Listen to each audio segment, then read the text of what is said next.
I got so much motherfucking design on right now. Break it down, bring it back, make it clap. I got 3 old thoughts, new block, where that thing, bitches on my line, and you know.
Kami bertiga akan melakukan aksi nyata kami terkait modul 1.4 budaya positif yang sudah kami pelajari dalam program pendidikan guru penggerak. Nah, ini sedikit pengantar terkait kami bertiga. Lalu untuk disiplin positif terkait teori kontrol, teori pilihan William Glasser. Nah, kemudian dalam disiplin positif ini ada makna disiplin yang perlu kita ketahui, bahwa belajar kontrol diri dengan menggali potensi kita agar tercapai tujuan mulia, yaitu sesuatu menjadi seseorang yang kita inginkan berdasarkan nilai-nilai yang kita hargai. Nah, terus kita bergeser dari tujuan dasar bergeser ke posisi kontrol.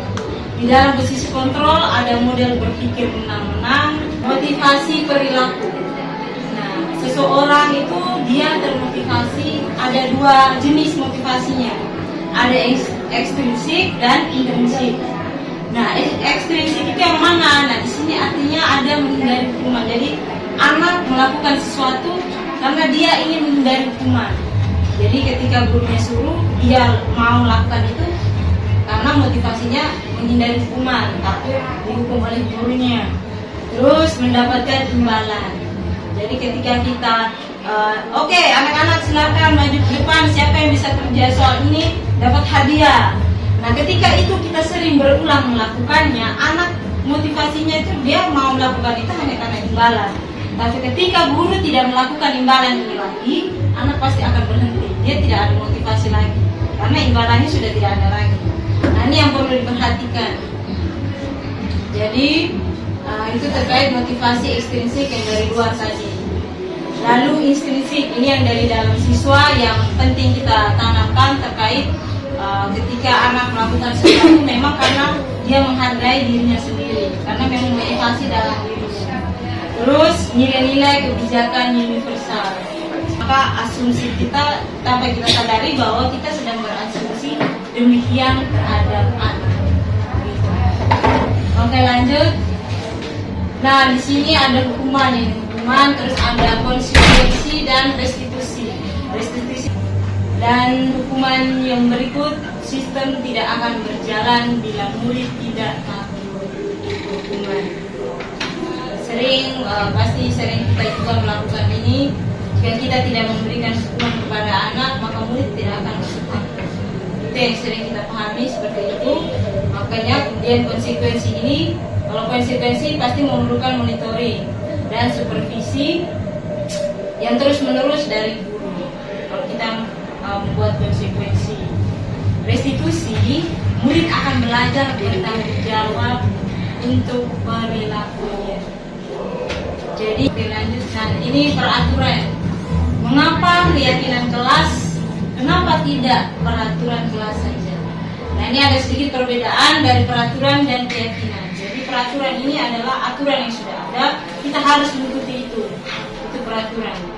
Jadi aturan yang kita tidak buat bersama-sama gitu. Jadi kita mengikuti peraturan yang ada. Nah, keyakinan itu sesuatu yang sudah kita ada peraturan ini, terus kita diskusikan bersama-sama. Apakah yang kita mau buat, yang kita yakini bersama-sama supaya kita bisa jalankan ini bersama-sama. Jadi kita saling berkolaborasi di dalam. Nah, ini ada bagian tabel yang kosong. Kira-kira menurut Bapak Ibu ini bagaimana? Peraturan, kembalikan barang ke tempatnya. Nilai kebajikan apa yang dituju nih kira-kira? Kalau kembalikan barang ke tempatnya, ini peraturannya adalah tanggung jawab, ya tanggung jawab.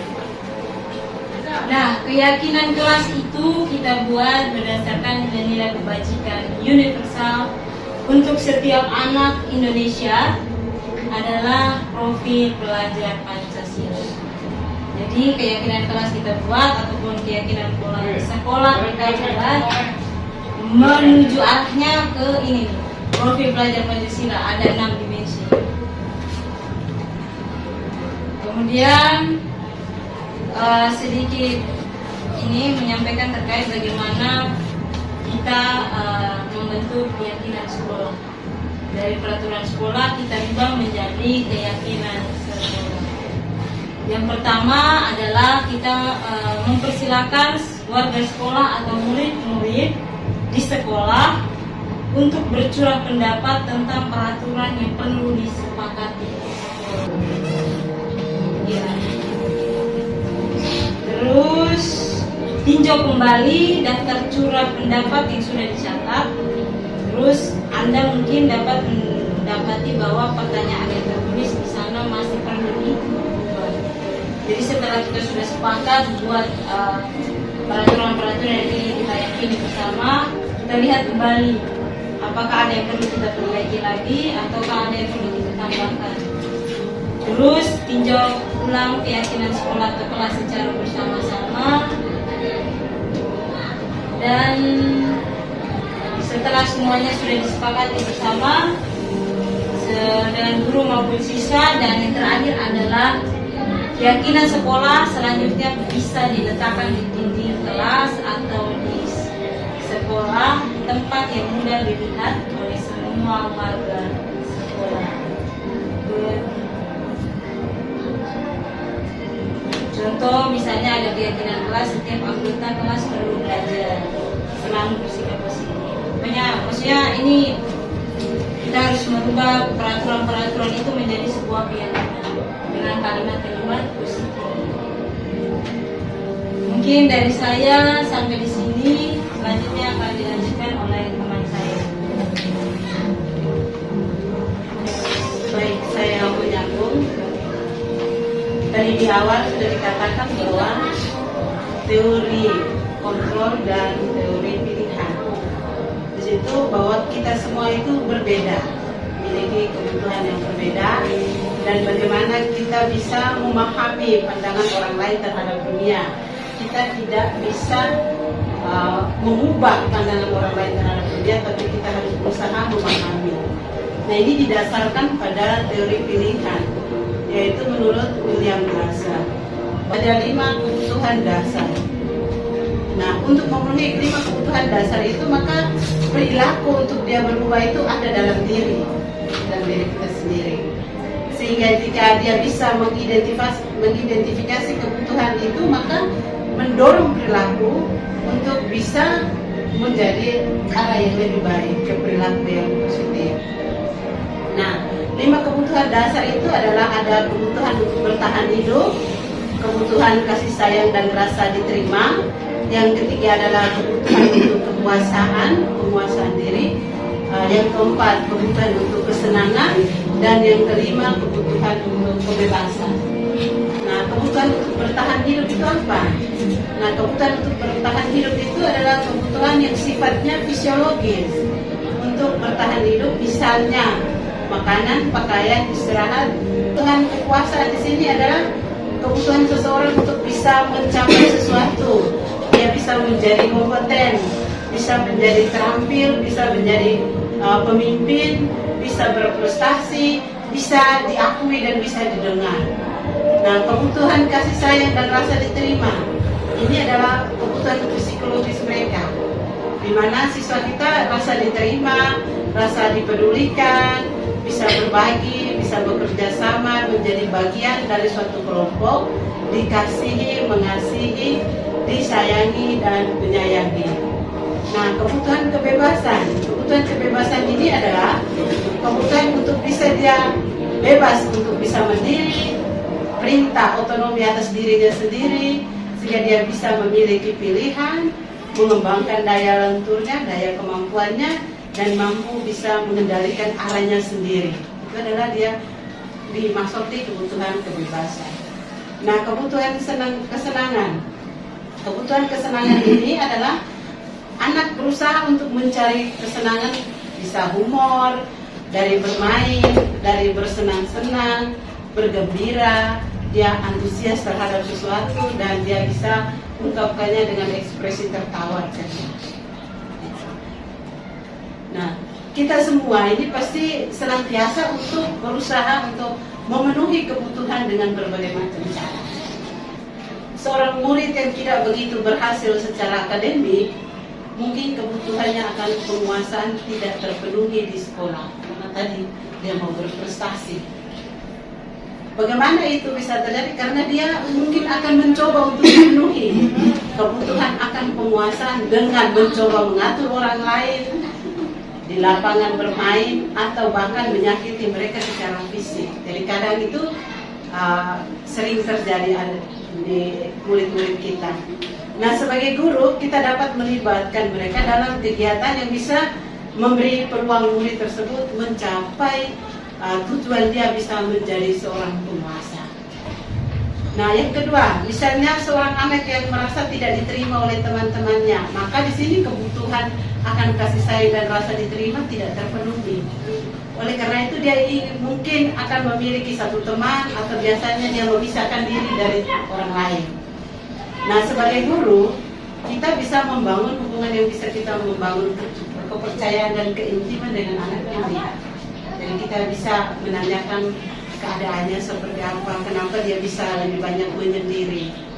Nah, yang ketiga, contoh yang ketiga, yaitu bahwa bila mereka tidak bisa memenuhi kebutuhan itu dengan berbagai macam cara, maka mereka akan melakukan hal-hal yang tidak sesuai dengan peraturan dan juga nilai-nilai kebaikan. Nah, ini salah satu contoh. Dida, seorang anak kelas 3 SD, begitu tiba di rumah sepulang dari sekolah, menangis dan mengadu pada ibunya bahwa dia benci pada Ibu Rani, gurunya. Jadi bukan kita punya. Menurut kita, Bapak Ibu guru, kira-kira kebutuhan apa yang berusaha dipenuhi oleh Dinda jika jawabannya misalnya kalau kita berada di posisi Ibu Rani, ketika kita mendengarkan informasi dari ibunya Dinda tentang perasaan Dinda hari itu, maka apa yang harus kita lakukan sehingga di sekolah itu kebutuhan Dinda itu bisa terpenuhi. Maka pasti keesokannya pasti kita bisa mendengar, pasti kita akan panggil dan bertanya, dan pasti akan ada alternatif jawaban dari Dinda. Misalnya ini alternatif jawaban Dinda, dia bilang begini, Ibu guru bilang saya tidak boleh bersenandung sewaktu mengerjakan tugas, katanya kelas harus tenang, tidak ada suara, kan nggak seru jadinya. Ini pengaduan Dinda ini misalnya kita tanya. Maka di sini ternyata kebutuhan kesenangan dia tidak terpenuhi, karena dia senang, dia mau mengerjakan sesuatu sambil menyanyi, bersenandung. Nah, misalnya jawaban yang kedua Dinda itu adalah bahwa Ibu guru tidak menyapa saya hari ini, padahal saya pakai jepit rambut baru. Nah, ini berarti dia merasa tidak diterima. Rasa kasih sayangnya tidak diperlihatkan oleh Ibu Rani. Bisa juga di alternatif yang tidak jawaban yang ketiga bilang, aku bosan, masa belajarnya cuma gitu-gitu saja dengan ibu guru saja. Jadi cara mengajar kita di dalam kelas juga pasti itu menunjukkan, maka anak pasti akan merasa bosan. Maka di sini mereka bebas. Mereka mau, mereka bebas memenuhi kebutuhan dasar mereka dengan kebebasan yang mungkin mereka mau belajar materi itu dengan cara apa yang mereka inginkan. Jadi kita berusaha untuk menggeser identitas gagal yang selama ini kita tanamkan melalui hukuman menjadi identitas sukses, yaitu memberi mereka melalui pilihan-pilihan. Maka restitusi yang harus kita lakukan. Paling tidak kita mulai belajar dari konsekuensi dulu. Misalnya ada Nabil merusak bukunya teman, maka konsekuensinya ya dia harus menggantikan. Konsekuensinya seperti itu, sehingga dia sadar bahwa oh ternyata kalau saya buat rusak barangnya teman pasti saya. Jadi kita mulai menanamkan nilai-nilai kebaikan. Itu saja. Oke, baik, terima kasih. Melanjutkan apa yang sudah disampaikan, materi yang sudah disampaikan bulan Februari terkait disiplin positif itu terdapat posisi kontrol kita sebagai guru. Yang pertama itu adalah posisi penghukum. Jadi kita perhatikan ada 5 posisi kontrol kita sebagai guru. Yang pertama posisi penghukum, yang kedua pembuat rasa bersalah, yang ketiga posisi kita sebagai guru pada posisi teman, yang keempat pemantau, dan yang kelima adalah manajer. Sebagai seorang posisi kita pada penghukum, di sini seorang penghukum itu bisa menggunakan hukuman fisik maupun hukuman verbal. Ya, jadi contoh-contoh guru sebagai penghukum, saya berikan contoh. Itu contohnya seperti ini. Mungkin guru berkata kepada siswa saat dia melakukan kesalahan, patuhi aturan saya atau awas. Ya, jadi di situ kita seolah-olah kita menghukum dia. Lalu ada lagi contoh misalnya, kamu selalu saja terlambat, Ya. Jadi ciri-ciri dari seorang penghukum itu nada suaranya tinggi, ya, dengan gerak tubuhnya seperti matanya melotot, lalu jarinya menunjuk kepada siswa. Ya, itu kita di posisi penghukum. Hasil akhir dari posisi kita sebagai penghukum di sini, anak akan merasa marah, ya, tidak terima kepada kita, sehingga dia bisa berbuat hal-hal yang tidak kita inginkan. Contoh misalnya, mungkin karena dia terlalu jengkel, contoh seperti Bapak Hans, jadi mungkin ban motornya dikasih kempes, contoh. Nah, ini akibat dari mereka tidak terima karena kita sudah menghukum mereka. Lalu yang berikut, posisi pada pembuat rasa bersalah. Ciri-ciri guru pada posisi pembuat rasa bersalah itu, kalau tadi penghukum itu dengan suara yang keras, kalau pada pembuat rasa bersalah itu nada suaranya lembut. Nada suaranya lembut atau halus, tetapi dengan menggunakan bahasa tubuh yang merapat pada anak. Contoh kalimat yang dikeluarkan, kamu ini bagaimana ya?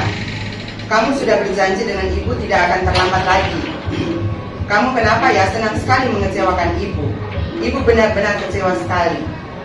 Ya, dari di sini kita membuat siswa merasa bersalah bahwa dia sudah bersalah pada gurunya. Nah, hasil akhirnya murid akan merasa bersalah dan juga pasti dia akan berbuat hal-hal yang menyakitkan dirinya sendiri. Karena sudah merasa bersalah bahwa dia sudah bersalah pada gurunya atau juga pada teman-temannya. Kalau kita sering seperti itu, pasti dia akan merasa bersalah dan juga bisa menyakitkan dirinya sendiri. Yang ketiga, pada posisi teman. Nah, pada posisi ini guru menempatkan dirinya sebagai teman, ya, dengan siswanya seperti temannya. Jadi di sini nada suara yang dikeluarkan itu ramah, akrab, ya, karena menganggap bahwa itu adalah temannya. Lalu sering bercanda, ya, sering bercanda. Nah, kalau pada posisi ini murid akan merasa tergantung pada gurunya. Jadi di saat misalnya saat muridnya berbuat salah, tetapi gurunya masih berada pada posisi teman sehingga membelanya. Jadi ketika dia berbuat salah lagi, dia akan mencari gurunya kembali untuk meminta perlindungan. Tetapi di saat gurunya itu tidak ada, pasti dia akan merasa kesulitan karena tidak ada teman untuk dia berlindung. Nah, ini juga posisi ini perlu kita perhatikan. Lalu yang berikut, jadi nanti kalau di saat gurunya tidak ada, pasti dia akan kesulitan untuk mencari perhatian atau bantuan. Lalu yang keempat ada pada posisi pemantau. Nah, di sini kita guru sebagai pengawas, kita selalu mengawasi. Jadi mungkin kita punya data-data yang kita, jadi setiap kali yang dia lakukan pasti kita akan sampaikan begini. Apa yang telah kamu lakukan atau sanksi atau konsekuensinya apa? Nah, di sini jadi kita memberikan dia satu contoh, saya ambil di sini. Adi, tahukah kamu jam berapa kita memulai? Tahukah kamu terlambat 15 menit? Apakah kamu sudah mengerti konsekuensi yang harus dilakukan bila terlambat? Jadi di sini kita memberikan dia sanksi atau aturan yang sudah dibuat sekolah. Nah, jadi kita sebagai pemantau, kita memberikan sanksi pada dia, ya. Nah, hasil akhirnya murid akan memahami konsekuensi yang harus dijalankan karena telah melanggar salah satu peraturan sekolah. Nah, guru tidak menunjukkan suatu emosi yang berlebihan, tetapi menjadi marah atau membuat merasa berbuat bersalah. Jadi membuat siswa merasa bersalah. Lalu yang terakhir adalah posisi manajer. Pada posisi manajer, posisi di mana guru berbuat sesuatu bersama dengan murid. Jadi ketika murid berbuat salah, guru bersama murid mencari kesalahannya dan juga mencari solusinya. Jadi guru tidak memberikan solusi, tetapi memberikan siswa untuk mencarikan solusinya sendiri. Nah, dengan itu maka hasil akhirnya murid akan lebih bertanggung jawab, ya, lebih bisa merubah kesalahannya ke arah yang lebih baik. Jadi kita sebagai guru dari kelima posisi kontrol ini, kita sebagai guru diharapkan kita bisa mengambil posisi pada posisi manajer. Jadi kalau yang selama ini sering menghukum siswa, ya, sering membuat siswa merasa bersalah, ataukah menganggap siswa sebagai temannya dan juga sebagai pemantau, kalau bisa kita hindari. Kita kita posisikan diri kita pada posisi manajer. Oke. Jadi 3 tahapan dalam segitiga institusi itu: yang pertama, menstabilkan identitas; yang kedua, validasi tindakan yang salah; dan yang ketiga, menanyakan keyakinan. Jadi sebelum kita menanyakan keyakinan kepada siswa, kita menstabilkan dulu identitasnya, lalu validasi tindakan yang salah, setelah itu baru menanyakan keyakinan. Jadi di menanyakan keyakinan itu yang nanti kita meminta siswa untuk mencari solusinya sendiri. Ya, jadi menstabilkan identitas. Yang pertama, jadi menstabilkan identitas itu prinsip membuat kesalahan adalah bagian dari proses pembelajaran. Jadi nanti mungkin bahasa kita kepada siswa, bahwa setiap orang pasti punya kesalahan. Berperan menggeser identitas murid dari identitas gagal ke identitas sukses. Jadi kita tidak langsung menghakimi bahwa itu adalah salah. Jangan mengkritik murid yang sedang mengalami identitas gagal. Jadi seperti yang saya katakan tadi, jadi kita tidak perlu langsung menghakimi siswa, tetapi kita menanyakan. Jadi contoh misalnya, apa yang kamu lakukan ini salah atau benar? Seperti itu. Nah, itu kita menstabilkan identitas. Lalu tahapan yang kedua, validasi tindakan yang salah. Berprinsip bahwa setiap perilaku berupaya memenuhi suatu kebutuhan tertentu. Bergeser dari pemikiran stimulus respon ke proaktif, dan mengenali dan mengakui kebutuhan murid akan memperbaiki hubungan dengan murid. Jadi hal yang paling penting dalam menciptakan lingkungan sekolah yang positif adalah setiap warga sekolah dan para pemangku kepentingan dapat berkolaborasi untuk menetapkan kebijakan yang telah disepakati bersama. Untuk dapat mewujudkan tujuan tersebut, seorang pemimpin pembelajaran perlu berjiwa kepemimpinan untuk dapat mengembangkan sekolah dengan baik agar terwujudnya suatu budaya yang positif. Jadi kita sebagai guru, kita diharapkan untuk bisa menjadi pemimpin di dalam kelas. Tujuan mulia dari penerapan budaya positif adalah agar terbentuknya murid-murid yang berkarakter sesuai profil pelajar Pancasila dan pembelajar sepanjang hayat. Oke, sekian materi yang kami sampaikan pada kesempatan hari ini. Saya kembali.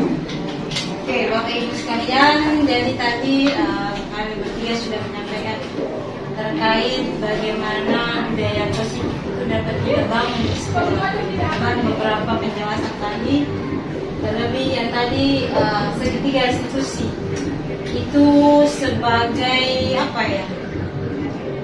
Acuan kita guru ketika siswa melakukan sesuatu kesalahan.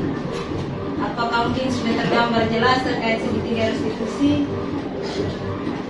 Ada yang bisa memberikan identitas, apa yang kita lakukan yang perlu kita lalui.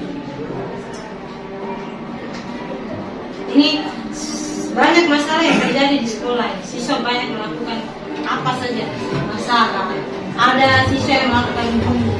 Ketika kita guru dapat siswa yang nakalnya luar biasa, kita langsung menjudge dia, kamu kurang ajar kamu begini.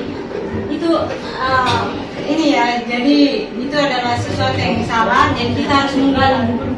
Kita gali pelan-pelan, tanya pelan-pelan.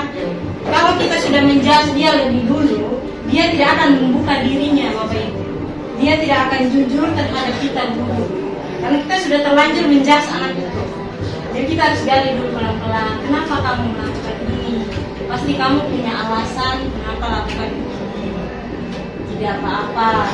Kita semua ini pernah melakukan kesalahan. Tidak ada manusia yang sempurna. Nah, jadi kita pelan-pelan. Jadi jangan kita sudah emosi dengan anak ini, dia langsung bentak dia dengan nada yang tinggi, itu memang berat.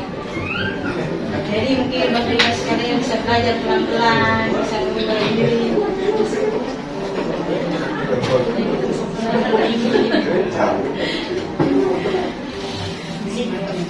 Kalau sudah begitu itu anak akan menutup diri, dia tidak akan terbuka. Saja buat. Iya. Tidak bisa mendidik diri kita, kita pernah buat semua. Bayar kata-kata kasar, maupun dengan halus, bahasa-bahasa halus, tapi sifatnya mengancam itu. Bukan halus tapi menyakitkan. Menyakitkan. Kita sudah buat semua. Lalu kita harus lebih belajar banyak dan merubah dengan mengeluarkan kata-kata positif. Kita harus belajar. Jadi kita apalagi calon CGP semacam. Lalu yang ada sekarang di Bangsa satu lagi di bagian yang teman. Iya. Itu kalau kita sampai Benar itu. mereka tidak anggap kita lagi. Iya benar. Itu yang pernah kami sampaikan juga. Maka kita berusaha sekarang itu berada di posisi manajer. ya, ya. Maka dengan itu otomatis dia tahu. Terlebih di kelas 9C itu saya kenal begitu banyak anak yang apa dia bisa memposisikan saya sebagai teman mereka tuh ternyata lama-lama bahaya. Jadi kita cari cara kita supaya bisa kendalikan ini sebagai teman saya salah benar yang bisa menjadi manajer. ya guru sebagai pengurus kan sekarang dengan pikiran baru kan pengurus itu sudah guru kan. ya Dari pengalaman kita, pengalaman sudah jalan sekian tahun, sekian waktu. Kalau anak tidak kerja tugas, itu pasti kita bilang pemalas. Dalam konteks ini mungkin sanksi yang terbaik untuk dia. Jadi Iya. maksudnya berapa kali dia mungkin ada hal sesuatu yang terjadi ya ada kebutuhan yang belum terpenuhi ya sehingga dia berapa kali bilang misalnya jangan sampai dia mau saya tidak mau dia mau di lain nanti dari sekian banyak siswa sebenarnya kalau banyak maksudnya komunikasi yang tidak benar lebih banyak apa kita harus menggali sama satu Semestinya begitu. ya Semestinya. jadi membutuhkan waktu yang ya itu memang agak berat itu yang ini akan ke pembelajaran Indonesia Jadi ini yang sekarang termasuk di modul 2 satu. kebutuhan lagi kita harus hitung mereka Kita ini. lakukan diagnosa hasil kognitif dan apakah emosi. semua karakter anak bisa masuk untuk kita jadi posisi manajer dari semua karakter anak Bisa.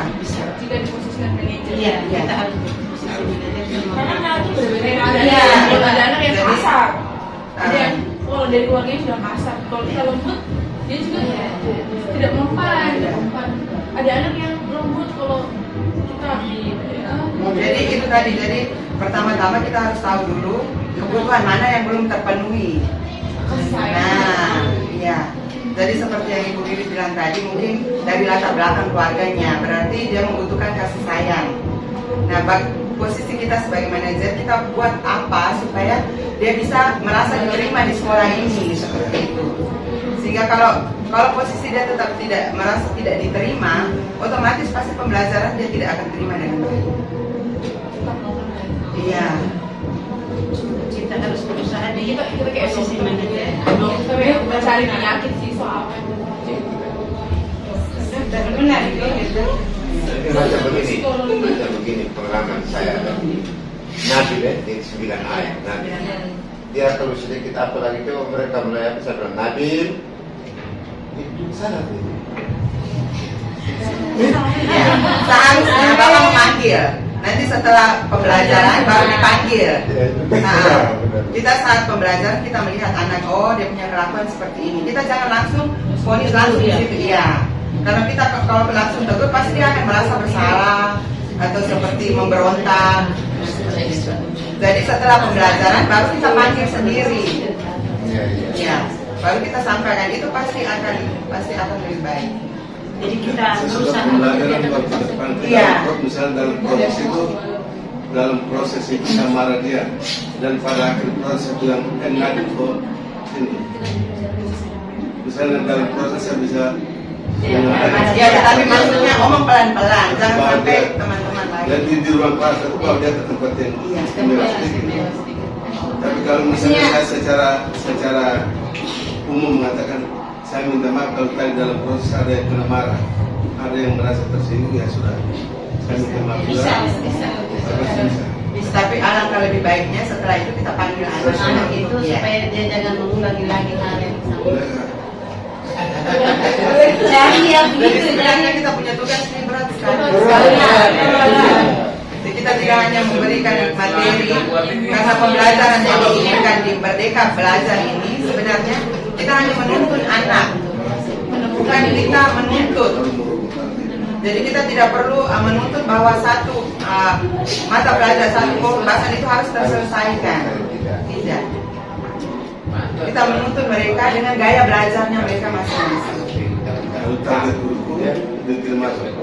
Target kurikulum dari Bisa masuk. kalau kita tidak, artinya kita harus berada dalam irama anak. Bukan mungkin tidak wajib, tapi kita akan ada berada dalam irama anak seperti itu. Karena mau materi mau habis tidak penting anak tadi harus memilih. Ya, saya paham. Berarti tidak ini. Berarti target kurikulum misalnya saya harus mengajar tempat materi pokok, ternyata karena menuntun demi menuntun tadi kita tidak terselesaikan. Karakternya. Jadi begini, tidak diharapkan semua materi itu bisa terserap. Jadi kalau misalnya di satu kelas nih, nah itu yang kurikulum merdeka. Satu kelas ini misalnya hanya 2 karena kendala banyak anak yang mungkin dalam kecepatan anak untuk menangkap materi itu lambat.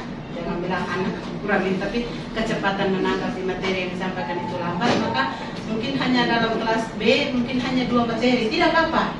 Sedangkan kelas C, D mungkin lewat dari 2 materi, 3 atau 4 materi, itu juga tidak apa-apa.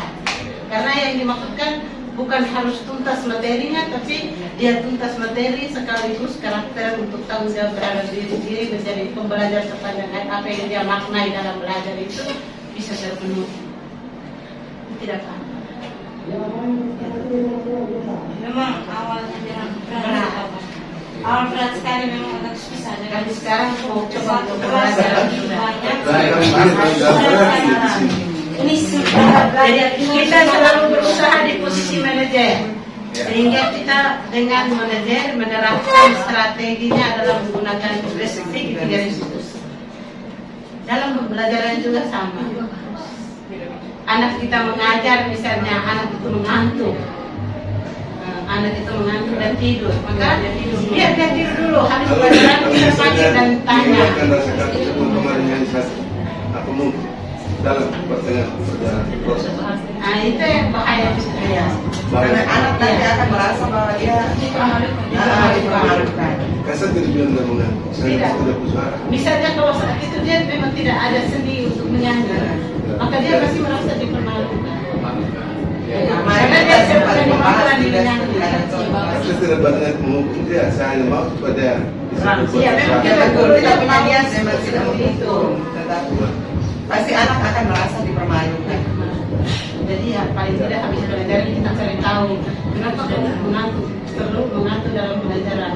Kalau kita dekati dengan segitiga institusi ini pasti dia akan jujur kalau ternyata saya mau pelajaran begini.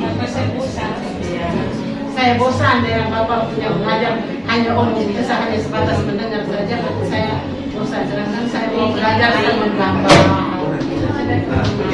belajar sambil gambar, saya juga mau, tapi saya juga mau dia harus bisa menjelaskan apa yang dia gambar sebagai langsung dari belajar dengan berat. Misalnya dia bisa misalnya dia menyarankan bahwa dia mau belajar sambil gambar, maka kita suruh dia gambar sampai itu dan dia bisa menjelaskan hasil dari gambar itu tuh mau apa yang dia maksudkan dari gambar itu, dia harus bisa menjelaskan. Saya baru mulai mencoba. Artinya tanpa mendengarnya kita sedang menulis di papan dan bertanya sedang diskusi, dia gambar. Jadi saya panggil dia, saya bilang sekarang engkau punya tugas menjelaskan gambar, kan yang lain diskusi, kau gambar. Jadi lain lapor mengawasi diskusi, kau jelaskan ke gambar.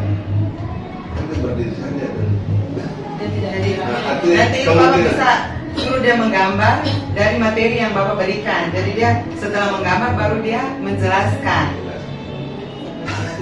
Atau dia gambar materinya Bapak. Iya dong. dia gambar saat saya sedang Gambar lain. Oh, gambar lain materinya Bapak. apakah dia gambaran nanti tetap saya tangkap pemahaman saya setelah dia gambar apa yang saya omong. Sekarang saya tidak menjelaskan, saya itu pemahaman saya. Kalau dia sedang menggambar apa yang saya omong, nanti seperti bukan kamu tahu bahwa dia tidak suka entak dengan saya bergambar kan begini. Tapi mungkin ya anak ini kemampuan sekian, jadi kita tidak bisa paksa kan. Tapi paling tidak Terbaik Bapak panggil dulu memotivasi dia, terus setelah itu Bapak pertemuan berikut tolong itu jelaskan mungkin. Bapak, kita semua berusaha ke sana. Kita semua berusaha ke sana. Kita semua berusaha ke sana.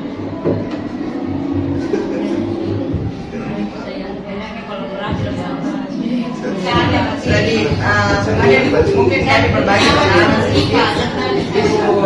Ibu Tori juga sudah lakukan, maksudnya kami mencoba, maksudnya sebelum pembelajaran itu kami sampaikan materi apa yang mau dipelajari. Lalu kami minta siswa untuk memberikan masukan gaya belajar apa yang mereka suka.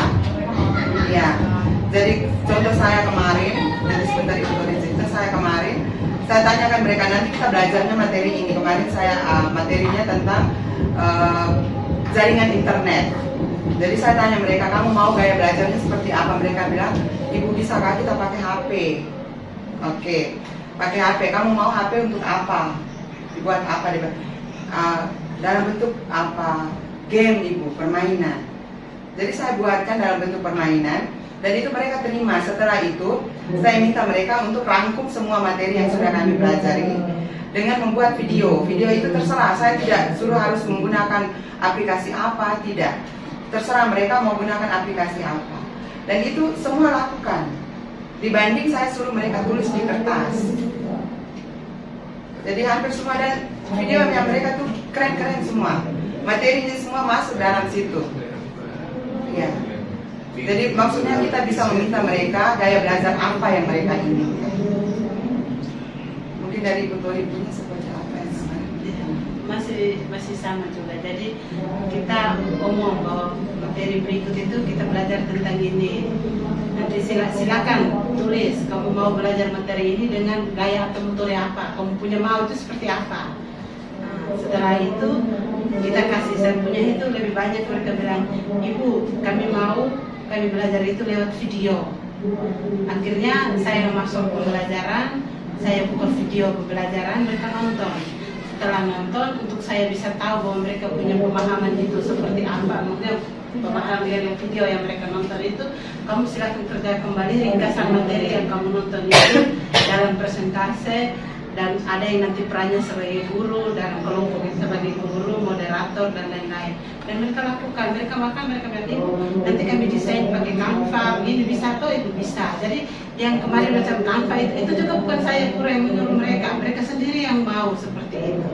Terus ada lagi yang mereka sarankan begini, pelajaran sebelumnya mereka bilang, Ibu sesekali itu kita pembelajaran itu di luar kelas, di lapangan sambil hirup-hirup. Mereka tulis jujur, itu saya tempel di buku ada. Jujur di lapangan sambil hirup-hirup udara. Saya juga pikiran, aduh caranya bermain kalau pembelajaran di luar kelas.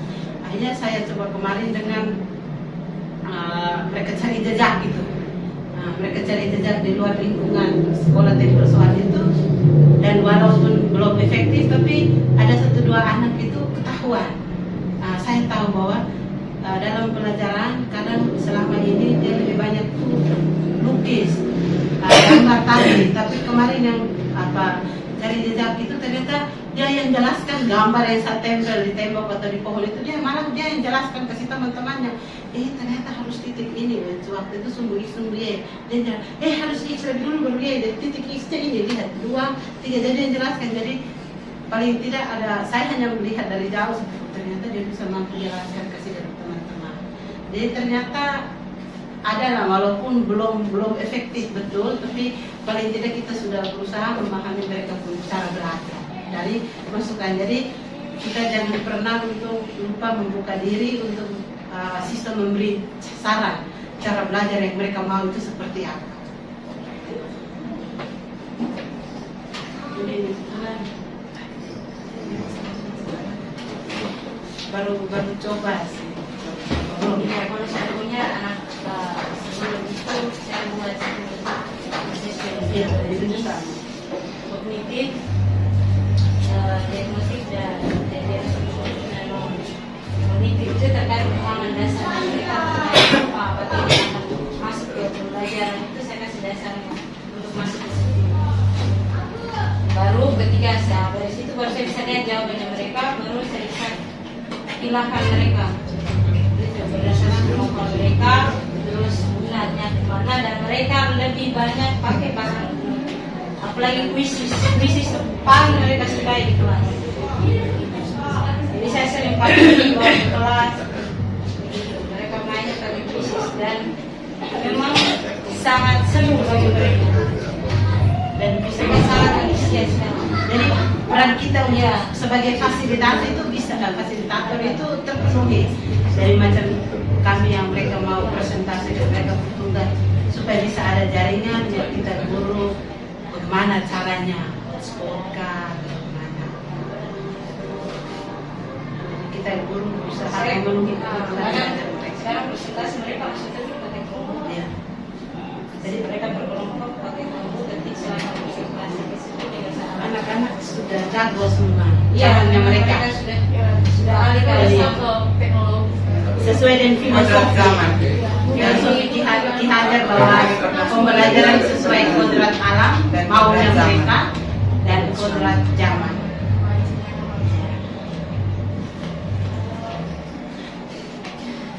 Yang tantangan terbesar kita itu adalah bagaimana kita menghadapi perilaku mereka. Iya. Maka kita harus berusaha memposisikan diri di manajer. Berusaha kita awal bikin manajer perusahaan, pada sudah dulu juga harus jadi manajer.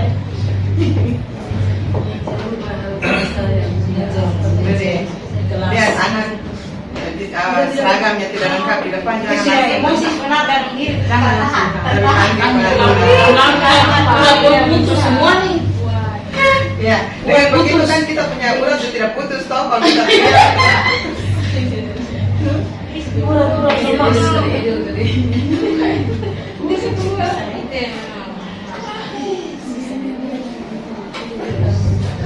Bapak Ibu sekalian, teman-teman, Mas ada lagi.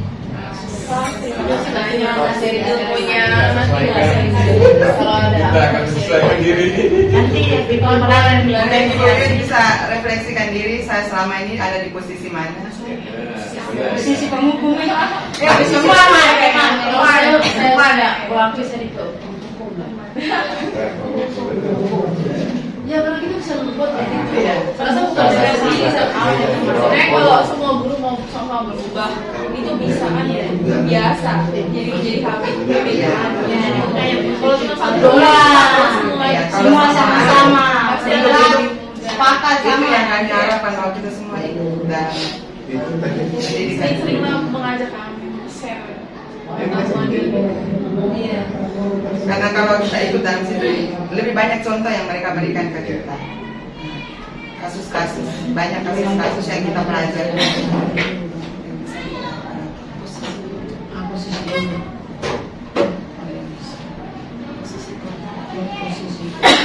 Bisa sebelum pembelajaran kita buat kesepakatan kita berusaha berarti ketika dia melanggar kita tanyakan menurut kamu kesepakatan belajar apa yang sudah kamu lakukan nanti situ bisa ada Jadi untuk itu kita harapkan untuk masing-masing kelas punya keyakinan kelas dan juga kita ada keyakinan semua. ya itu kita sebagai pegangan buat anak dia bisa kita belajar terus apa yang kita Jadi seperti yang Jadi sama-sama. Misalnya aturan tadi kita buat contoh keyakinan aturan kelas tadi adalah misalnya buanglah sampah buang Jangan buang sampah. jangan buang Tidak sampah boleh sembarang jangan. tempat. Buang sampah jagalah kebersihan, jagalah kebersihan. Dan kita ubah menjadi kalimat-kalimat positif yang bangun jiwa keyakinan dia bahwa ternyata buang sampah pada tempatnya itu adalah supaya kita bisa bersih. Jadi kalau bisa wali-wali kelas bisa buat keyakinan kelas.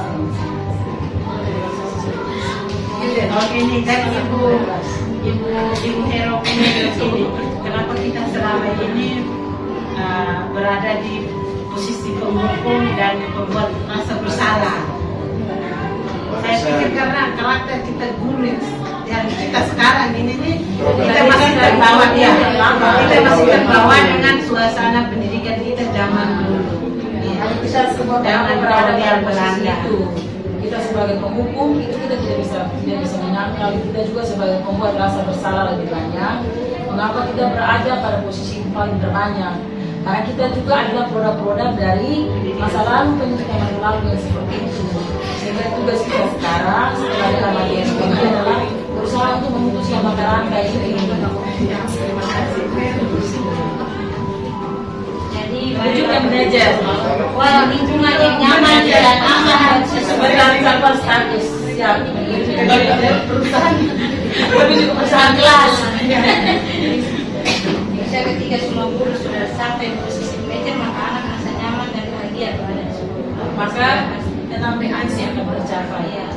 Salam Pancasila. Salam dan bahagia. Pendidikan yang menuntut kodratnya untuk mencapai setinggi-tingginya, mencapai kebahagiaan, itu akan terwujud kalau kita semua berada di posisi yang wajar.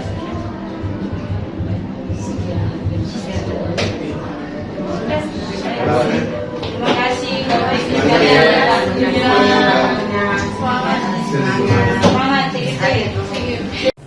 Salam dan bahagia Bapak dan Ibu guru, teman-teman sekalian yang melakukan praktik baik hari ini tentang budaya positif.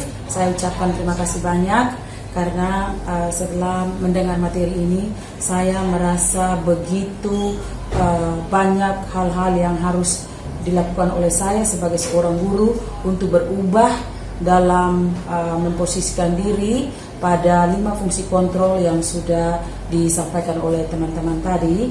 Saya sendiri berpengalaman bahwa sebenarnya selama ini kita banyak memposisikan diri pada poin 1 dan poin 2, yaitu tidak berpihak pada murid lebih banyak ya, tetapi setelah mendengar materi ini saya memutuskan untuk lebih banyak pindah atau lebih tertarik dengan poin kelima, yaitu menjadi guru yang memposisikan diri sebagai manajer, di mana ketika siswa yang kita temui menemukan persoalan, kita menuntun mereka, kemudian mereka menemukan persoalannya dan kemudian sendiri menemukan juga solusinya, sehingga pada proses pembelajaran kita guru tidak terkesan banyak menuntut dan menekan kepada siswa, tetapi kita membiarkan mereka belajar sesuai dengan kodratnya.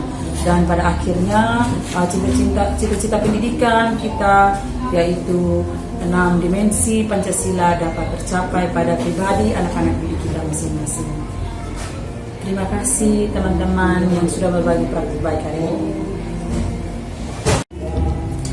Baik, terima kasih kepada para guru penggerak kami, Ibu Bulan, Ibu Tori, dan juga Ibu Erna yang sudah berbagi praktik baik hari ini.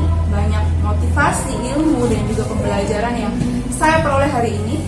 Terutama saya tertarik dengan teori motivasi, di mana bahwa kita sebagai guru itu tidak bisa memaksakan anak atau dengan iming-iming hadiah ataupun hukuman untuk anak melakukan pembelajaran. Nah, di sini supaya anak bisa mendapat nilai itu bukan iming-iming karena hadiah ataupun karena hukuman, tapi karena kemauan atas dirinya sendiri agar dia bisa mendapatkan jati diri atas pembelajaran itu sendiri. Mari kita sama-sama sebagai seorang pengajar dan juga pendidik, kita memotivasi peserta didik kita untuk berubah, karena sejatinya perubahan itu datang dari dalam diri anak itu sendiri, bukan daripada orang lain. Untuk menciptakan pendidikan di Indonesia yang jauh lebih baik dan jauh lebih bermutu, menciptakan generasi bangsa yang bertanggung jawab, disiplin, dan juga pekerja keras. Sekian dan terima kasih.